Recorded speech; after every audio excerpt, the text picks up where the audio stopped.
Alright, yo, welcome back to Retro ReWire. My name is JJ, and in today's episode, we're going to continue the In the Hunt series, and we're back at another hard-off, this time in Chiba. Now, I haven't explored the hard-offs or the surugayas or really any game shop out in Chiba, so it was definitely fun heading to a new location. And I just want to add that I will be releasing a few videos, a couple parts actually, of the games that I picked up in the second half of 2020, or the latter 6 months of the year. So definitely keep a lookout for those videos. But anyhow, without further ado, let's go ahead and cut to the footage of the Toyoshiki hard-off. So here we are outside of the Toyoshiki hard-off, and it's a combo off-house hard-off. But let's go inside and start with the junk section. And as you can see here, we have a racing wheel for 220 bucks and some Wiis. Now all of these Wiis are $5. They don't include sensor bars or controllers, but they are working and they have all the necessary cables to power and to get a picture and image, the AV cables. But then we have this Playdia for $55. Never actually seen one of these before, and I think it's like it plays like little kids games, but kind of an interesting little unit. And then we have Famicom, Super Famicom for $11, which is a little bit higher priced. Usually in the junk section they're about $3 or $5, but I'm sure they work, and you know, that's what matters in the end, I guess. Not really, but 88 for the Mega Drive, 44 for the 360, and 44 for the boxed N64. 55 for the Mad Catz controller arcade stick there, and those used to retail for 200 bucks back in the day, so not a bad deal. Vitas in the box, 110 and 88 respectively. And here we have the motherload. Look at all these Wii U's. So crazy. Now I believe all of these include like the power cords and the AV cords. They just kind of give them to you in the back. Then we have a standalone gamepad and all these PS3s. My goodness. And I gotta say, these two slim units here, this 13 or I believe 13.2 one, and the blue one, oh man, for 82 bucks, both of those are pretty awesome. Then we just have a couple miscellaneous items here next to some DS's, and then above that, there's a ton of Wii U controllers, Wii U controllers with the Wii Motion Plus. They all work, they're all clean, they're all 22 bucks. And then we have a couple Cube controllers and PlayStation Move above that.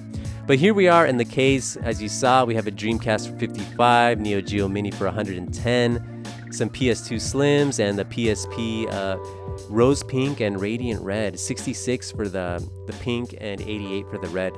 Now that red one looks awesome, gotta say. 165 for the Vita TV. Definitely a pricey console here in Japan, and no matter where you go, you're going to be paying a premium for it. I was lucky and I paid about 20 bucks, but that was already like four years ago off of Amazon. Still have it, still works, still love it. But here we go, some handheld systems of the Sony and Nintendo varieties, which is usually the norm nowadays. Kind of, the other handhelds are kind of a lot more difficult to find. But here we have some loose carts for the 3DS and DS. $3 for the Mario Kart there, which isn't a bad deal. 88 for Fatal Fury 3 and 99 for KOF 95.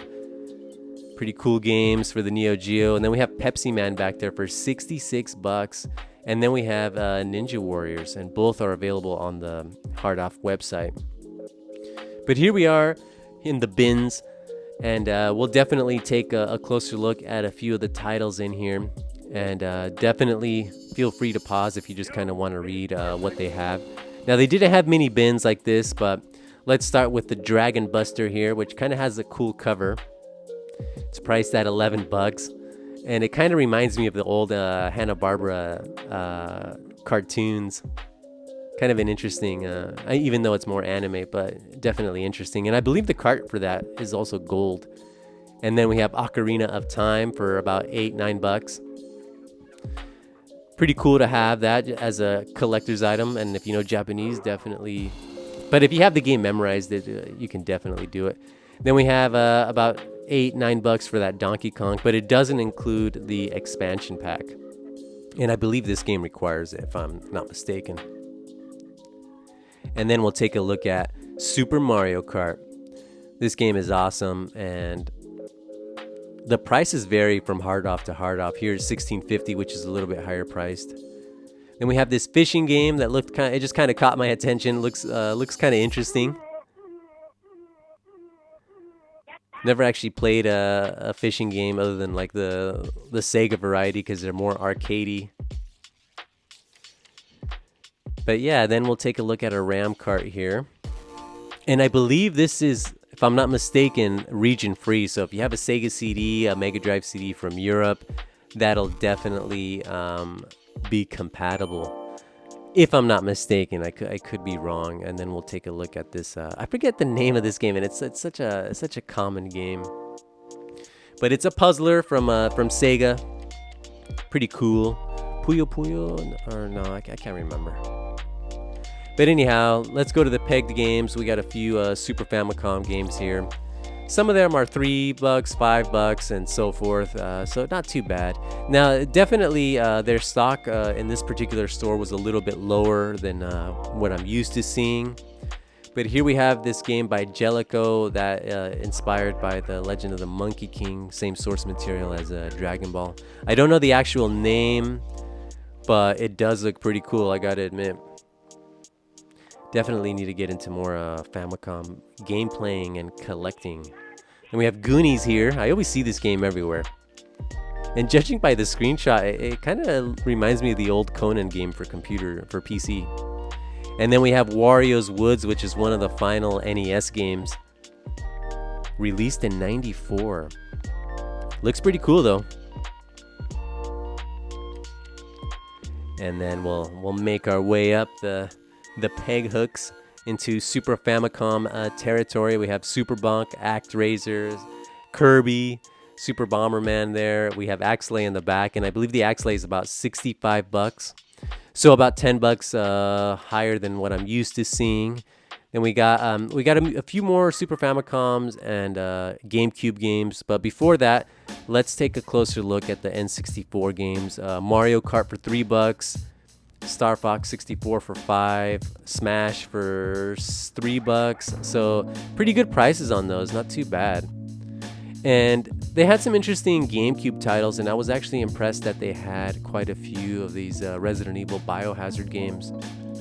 They had Veronica Part 2 and Part 3, 27 and 38 was about the range, next to that Rogue Squadron 3, which I actually like that Star Wars game. Kind of a polarizing game for some, but I definitely like it. And then we have this Wonder Project J. Pretty interesting little title. Definitely like the cover. I've never actually seen this before, but judging by the screenshots, it looks pretty interesting, but definitely a language barrier, it looks like. And then we have ActRaiser here for 27. Freaking love this cover. I definitely want to play through this game, and I believe this one may be a part of the Nintendo Switch online offerings. But anyhow, let's take a look at some of these handheld games here that are pegged. We have Rockman World 2 for $13. We have Nemesis for $8, and next to that, Super Mario Land 3, or Super Mario Land for $3. Pretty cool game. And then we have Lunar. I kind of regret not picking this up because if anything, it has the Red Book audio, so you can listen to the soundtrack. Which, as gamers, we all love the soundtracks. Come on. And then above that, they had a few PC Engine games, and we'll take a look at East 3 Wanderers from East, which I believe this also has the Red Book audio. And at $13, not a bad deal. Definitely dig the artwork back here with the Adel kind of pointing off into the horizon. Looks pretty cool. And then just a few more games, and definitely feel free to pause. Got some loose hue cards. But anyhow, we're nearing the end of the video. We have Super Mario Land 2 here for about $12.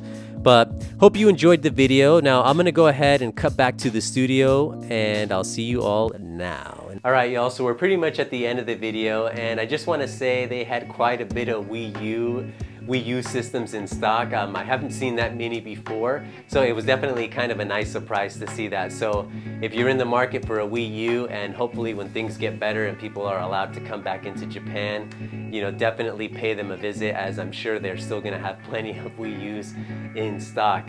Now, as I mentioned at the beginning of the video, I will be dropping a few episodes on my game pickups for the last 6 months, so keep a lookout for those, as well as a few videos on my backlog, because with everything that I amassed, and as many of you will probably relate, as gamers, we tend to pick up a lot of video games, especially if they're at bargain prices, and our backlog just kind of balloons and just gets out of control.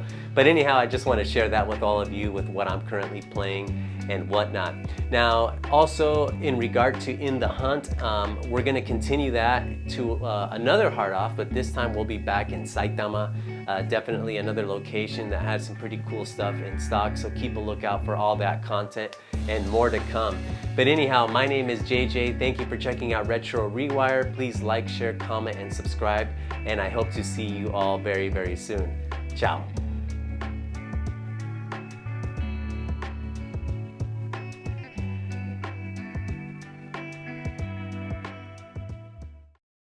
To the footage of Toyoshiki in our the hard off in Toyoshiki. Thanks for checking out the